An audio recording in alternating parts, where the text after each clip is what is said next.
Hi, I'm Matthew. I've written a book called Threads of Yoga, a remix of Patanjali's sutras with commentary and reverie. And now I'm raising money for its design, for my publicist, and to send about 150 promotional copies to all of the yoga teacher training directors across the English-speaking world, because that's the target market.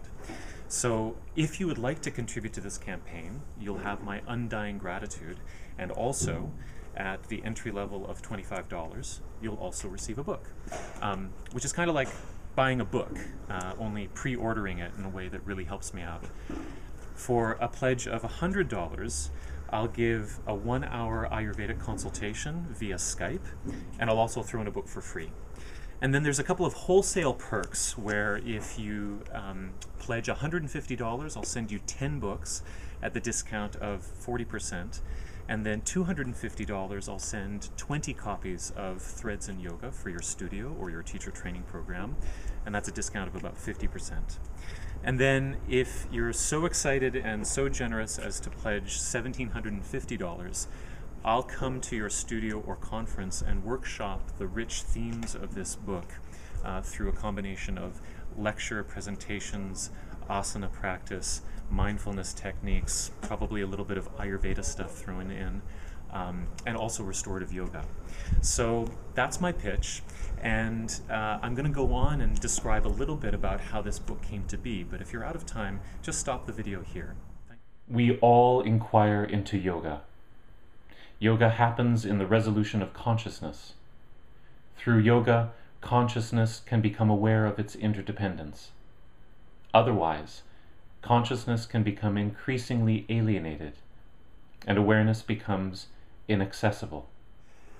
I've been a practitioner of yoga and meditation for about 10 years, and I've always been enthralled with the Yoga Sutras of Patanjali.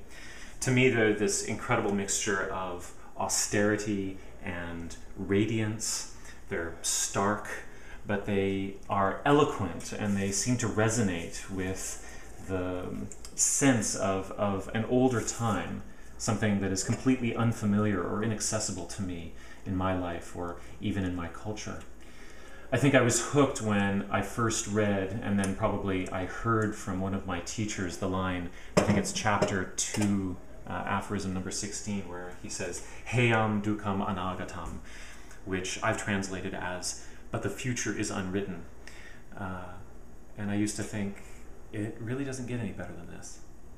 There are 5 common conscious patterns that can clash or harmonize: assertions, confusions, fancy, dreamless sleep, and remembering. Assertions may come from witnessing, inference, or belief. Confusions are the misalignment of words and reality. Fancy is language that drifts away from relationship towards metaphysics. Dreamless sleep is a feeling of nothingness. Remembering is the present experience of the past. These patterns can be loosened through consistent practice and presence. Of course, for all of the beauty and virtue of this gorgeous old book, it was written in the Iron Age, which means it contains some strange things. In the 3rd chapter, for instance, there's a lot of magical thinking.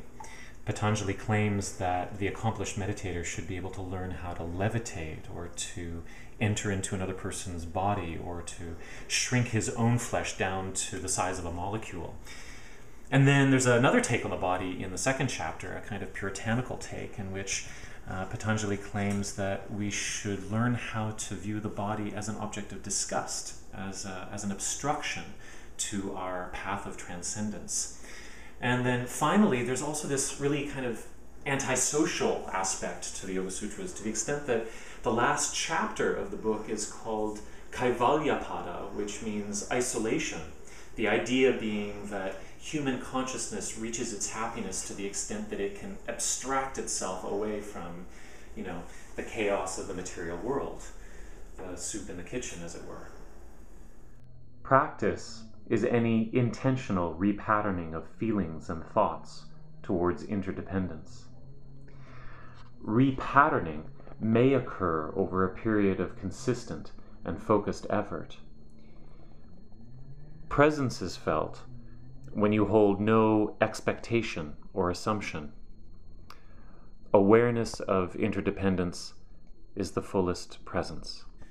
Of course, the paradox is that we as modern yoga practitioners don't really hold any of the ascetic or puritanical or transcendent worldviews that Patanjali puts forward. In fact, we almost hold the opposite sensibilities. We found through our asana and breath work and mindfulness practices that we don't want to abstract human consciousness from the natural world. We don't want to become more antisocial to serve the vision of some strange higher holiness.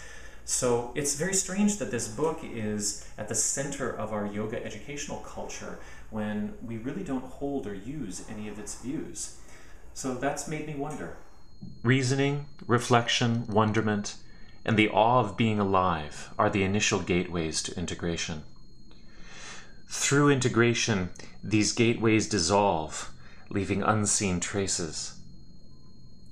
At death, these unseen traces are resolved into their surroundings and recycled. In yoga, this resolution can come through the efforts of confidence, energy, deep memory, focus, and intelligence. So my particular answer to this conundrum, what is this strange book doing at the heart of modern yoga culture, was to rewrite it. I thought it was worth imagining what Patanjali might have come up with his incredible acumen for investigating internal states, with his insight, with his stillness, what he would have thought about the path of yoga in contemporary culture, and also how he might have integrated insights from modern philosophy, especially continental philosophy, neuroscience, the psychoanalytic tradition, and then, of course, psychotherapy. So that's my book.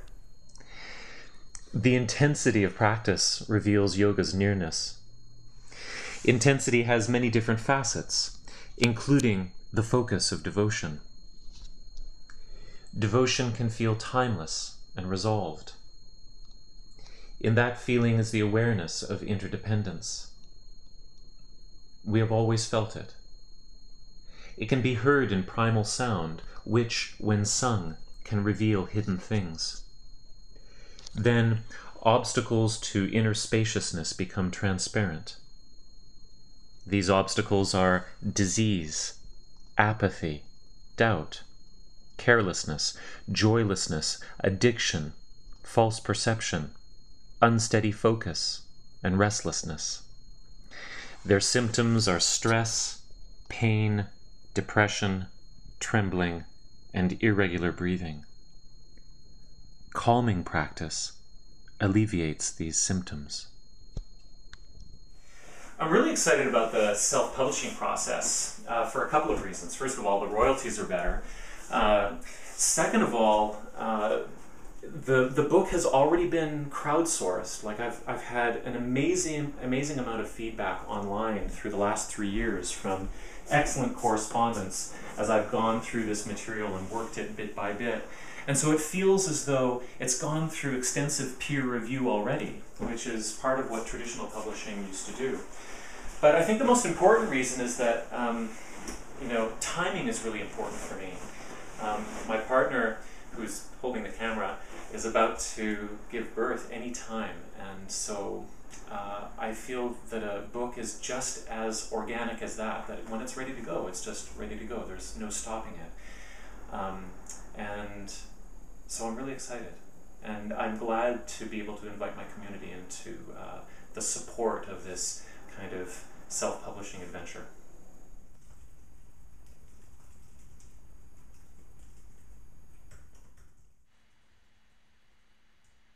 Calmness arises from friendship, empathy, delight, and equality towards others, or spaciousness in breathing, or a feeling of stillness and sensuality, or when experience is light and joyful, or when you observe the senses without expectation or assumption, or by meditating upon dreams or sleep, or by holding in your heart something you love. In time, the heart can hold the smallest thing and the uncontainable. When stillness is held, experience absorbs and reflects the things that surround it, like a jewel.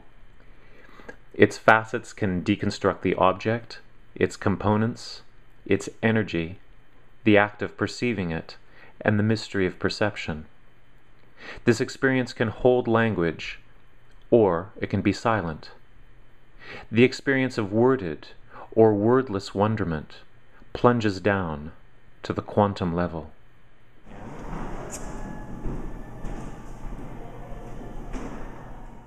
In deep meditation, you can witness how experience is woven together. Such witnessing leaves traces. Your hidden aspects become integrated. A feeling of authenticity arises. It is deeper than what you can hear or study. It begins to unravel future patterning. Bearing no future patterns, you become unbound.